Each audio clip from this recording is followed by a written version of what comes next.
इस दिव्य ज्ञान की प्रस्तुति का आभार और श्रेय कल्कि कीर्तन मंडल को जाता है। धन्यवाद। आप सभी दर्शकों को जय श्री कल्कि भगवान की जय। कल्कि जय जगतपते पद्मापति जय रमापते। आज हम जानते हैं रामकृष्ण परमहंस जी कौन हैं।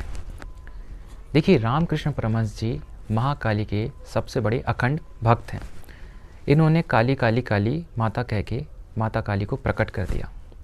माता काली सुबह शाम आती थी और प्रसाद खाती थी, भोग लेती थी, कभी कभी गोदी में सुलाती थी रामकृष्ण परमहंस जी को जी, और चली जाती थी।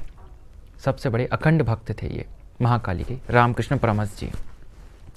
अब रामकृष्ण परमहंस जी एक उद्देश्य के साथ आए थे पृथ्वी पर। बिल्कुल, क्या उद्देश्य था कि भारत देश से अंग्रेज भाग जाएं और गौ माता कटना बंद हो जाए। तो इनका एक उद्देश्य तो पूरा हुआ कि अंग्रेज भाग गए और सनातन धर्म की जो इन्होंने नींव रखी थी पूरे विश्व में स्वामी विवेकानंद के माध्यम से, वो इनका सफल हो गया प्रारब्ध।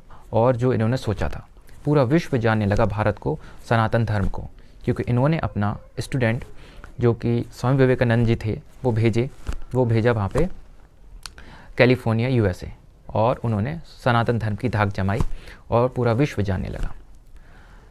तो फिर इन्होंने कहा कि मेरा एक जो है प्रयोजन वो तो पूरा हो गया, दूसरा जो था गौ माता की हत्या, गौ माता कटना, वो निरंतर चलता रहा उनके समय पर। इन्होंने कहा, उस टाइम इन 50 की आयु थी, तो इन्होंने बोला इस शरीर से मैं वो नहीं कर सकता जो मुझे करना है। इन्होंने बोला कि मैं फिर से अवतार लूँगा, फिर से जन्म लूँगा, और जो मेरा काम अधूरा है वो मैं पूर्ण करूँगा। और फिर इन्होंने शरीर त्याग दिया, समाधि ले ली। इसके बाद स्वामी रामकृष्ण परमहंस जी ने ये गुरुवर लक्ष्मी नारायण जी के नाम से जन्म लिया। इस नाम से इन्होंने जन्म लिया, और इस जन्म में इन्होंने 8 साल की उम्र में हनुमान जी से, जो कि गुरुवर बालमुकुंद जी हैं, हनुमान जी से कल्कि नाम प्राप्त किया। अब 10 साल की उम्र में एक क्रांतिकारी बन गए, बम बनाने लगे। तो ऐसा हुआ कि इनको थोड़ी 5 साल की जेल हो गई। जब भी जो क्रांतिकारी होते हैं, जो देश के लिए लड़ते हैं, वो अखंड भक्त होते हैं। तो 5 साल की जेल हो गई। जेल में इन्होंने कल्कि किया, क्योंकि गुरुदेव से, हनुमान जी से पहले इनको नाम मिल चुका था। तो कल्कि रात दिन किया। इस जन्म में इन्होंने कल्कि किया, और इन्होंने पिछले जन्म में, जो कि इनका पिछले जन्म का नाम था रामकृष्ण परमहंस, उस जन्म में काली किया था। इस जन्म में कल्कि कह के स्वयं कल्कि नारायण भगवान को प्रकट कर दिया।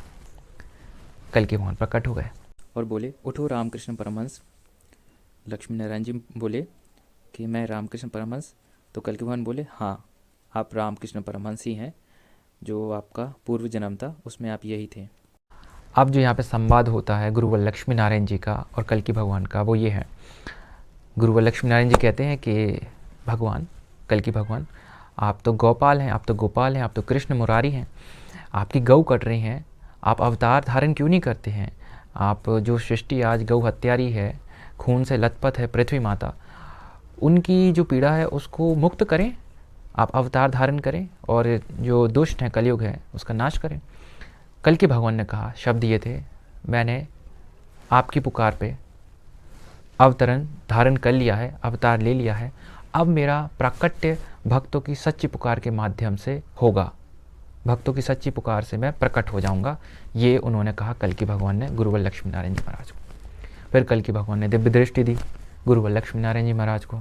जी, गुरुवर लक्ष्मी नारायण जी महाराज ने फिर कलयुग को देखा, कलयुग को इतने पास से देखा गुरुवर लक्ष्मी नारायण जी महाराज ने, और कल्कि भगवान को थोड़ा दूर पाया, क्योंकि कल्कि भगवान ने कहा पहले कलयुग को देख लो कि जिस युग में हैं हम, उस युग का अधिपति जो राजा है वो कैसा है, वो राक्षस कैसा है, सबसे पहले उसको देखो। तो जो गुरुवर लक्ष्मी नारायण जी हैं, इन्होंने बहुत ही करीब से, बहुत ही समीप, बहुत ही निकट से कली राक्षस को देखा, जाना, समझा, परखा, और फिर उसके बाद इन्होंने जो भी दिव्य दृष्टि में ज्ञान अर्जित किया, जो भी लीलाएं देखी ब्रह्म लोक में जाके दिव्य दृष्टि से, और जगह जगह पर जाके लीलाएं देखी, और इंद्रलोक जाके जो लीलाएं देखी, जो वार्तालाप देखा कलयुग का और ब्रह्मा जी का, विष्णु जी का, वो सभी 4 किताब जो कि इन्होंने लिखी हैं, एक कल की दर्शन, एक कल की वचनामृत, एक कल की दिग्विजय नाटक और एक कल की भजन, इन सभी में इन्होंने गुरुवर लक्ष्मीनारायण जी महाराज ने लिखा। दिव्य दृष्टि थी इनके पास, तो दिव्य दृष्टि से ये बैठे और दिव्य दृष्टि से ये गए कैलाश पर्वत। कैलाश पर्वत गए, उन्होंने देखा महादेव जी जय कल की जय जगतपति पद्मापति जय रमापति, जय कल की जय जगतपति पद्मापति जय रमापति, अपने प्रभु को भज रहे हैं। कि महादेव के प्रभु कौन है? नारायण, और नारायण आज कल की नाम से आए हैं। बिल्कुल। थोड़ा ये और आगे बढ़ी दिव्य दृष्टि से, इन्होंने हनुमान जी को देखा। हनुमान जी द्रोणागिरी पर्वत पर जो, तो वो भी जय कल की जय जगतपति पद्मापति जय रमापति, ये भी अपने हनुमान जी अपने प्रभु जो कि रामचंद्र जी आज कल की नाम से आए हैं, तो जप रहे थे। थोड़े और आगे गए, त्रिकूट पर्वत, वैष्णो देवी, वैष्णो माता, वहाँ पे गए, तो वहाँ पे माता रानी जय कल की जय जगतपति पद्मापति जय रमापति। तो सभी देवी देवता मंत्र से भगवान का आवाहन, पुकार, प्राकट्य करवा रहे हैं। इन्होंने फिर साहित्य लिखे और वचनामृत में अपने मित्रों को पत्र लिखे, उनसे अवगत कराया कल की भगवान को हमको काम करना है, हमको प्रकट करना है, जो मंत्र है सभी को बताया, दिया। तो इस प्रकार से ये हमारे गुरुवर लक्ष्मीनारायण जी महाराज हैं, जो कि कल की मंडल के गुरु हैं, और इन्हीं की कृपा से आज कल की मंडल चल रही है। कल की मंडल हम लोग जितने भी भक्त हैं वो जी पा रहे हैं, उन्हीं की आज्ञा से, उन्हीं की कृपा से। नहीं तो कलयुग तो हमको मार दिया होता, अभी तक दबा लिया होता, इस माया में हमको डुबो चुका होता, हम भी कुत्ते बिल्ली बन चुके होते जो बाकी की दुनिया के प्राणी बन चुके हैं।